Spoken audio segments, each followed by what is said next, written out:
It is the 112th running of the Boston Marathon, getting underway in about 3 hours in Hopkinton, Massachusetts. And for thousands of these runners, for all of them, it's the culmination of many months of training.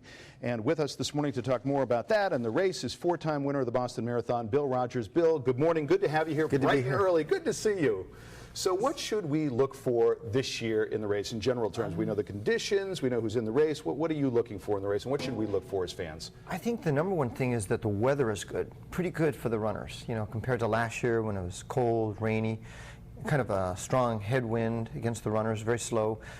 People didn't know how to dress properly. Defending champion Robert Chariot from Kenya is back. He's trying to win 4 times. Lydia Grigorieva from Russia is here.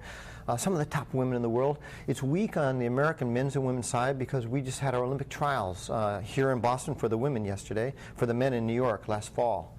So the top American runners, the very top that are going to go on to the Olympics, won't be running today, obviously, unless they're just gluttons for punishment and are going to run 2 marathons in a row. And people do that, don't they? Yeah, sometimes they do, but the top runners are very careful with how much they compete, you know, because raise your risk of injury.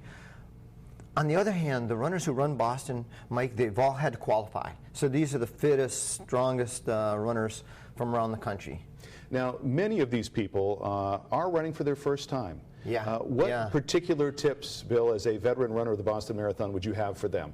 You know, I was actually, Mike, standing downtown this morning, and I heard an experienced runner. He said about 2/3 of the runners here, it's their first Boston. 2/3, really? I didn't realize it was that high. Yeah, because this is a very booming sport. A lot of new runners, they've qualified for Boston. They're very psyched up. What you need is your water, maybe a sports drink. You should bring that to the start and have that at the finish line too, because you need to rehydrate, as they say. Maybe Arnicare gel, which is a way to fight the bruising. In this marathon, I've run marathons on 5 continents. This is the hardest marathon in your legs. It's the greatest marathon in the world, I think. A lot of downhill. That downhill leads to a lot of soreness and bruising, so you want to work on your legs, you know, massage your own legs, that sort of thing.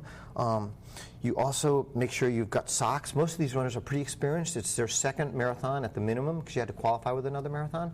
So they've got the socks they know work for them. And as you and I were talking about before, your shoes need to fit you well. They have to be the right shoes for you because your running shoes should fit you. It's kind of like everyone's foot strike on the ground.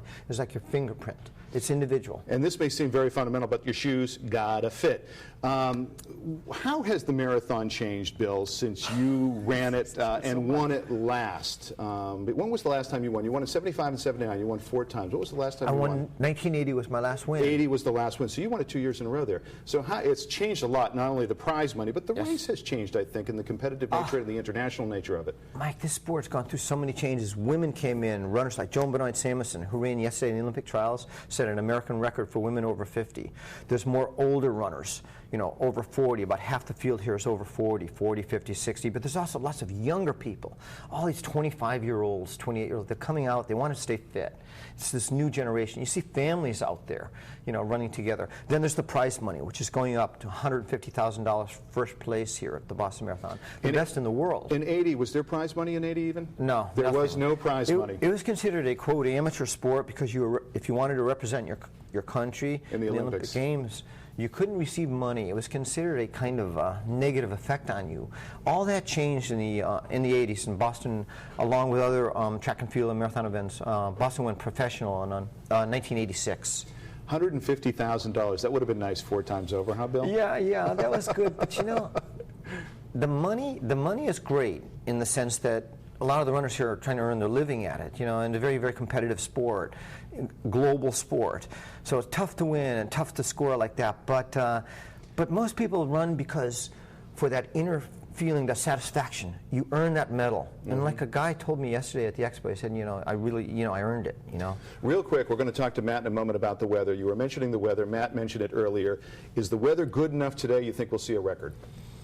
What do you think? Records are a big part of the sport, you know, and but hard to get. It's so competitive. It's 112 years of aiming for records. Possible. It depends how much wind, if there's that much of a headwind. If it's over than 10 miles an hour, probably not.